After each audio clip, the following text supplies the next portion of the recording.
আসল কথা হচ্ছে আমাদের ভুলে গেলে চলবে না। এই সুশীলরাই বাংলাদেশে ফ্যাসিবাদ কায়েম করেছে।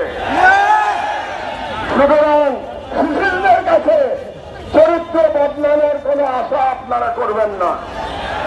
আপনাদের প্রজন্মের কাছে আমি বলতে চাই, এই সুশীলদের বিরুদ্ধে লড়াই করে হাদি যে কালচারের বিরুদ্ধে লড়াই শুরু করেছিল, সেই লড়াইকে আমাদের সফল করতে হবে ইনশাআল্লাহ।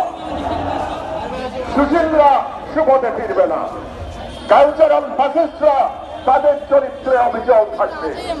আমাদেরও স্বাধীনতার ডাক নিয়ে স্বাধীনতার পতাকা হাতে আমাদের লড়াই অব্যাহত রাখতে হবে। হাদি ঠিকই বলেছেন, সবাই হাদি হতে পারে না।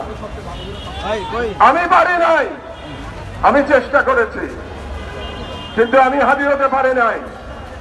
আপনারা বলেছেন কুষ্টিয়াতে, আপনাদের মনে আছে 2018 সালে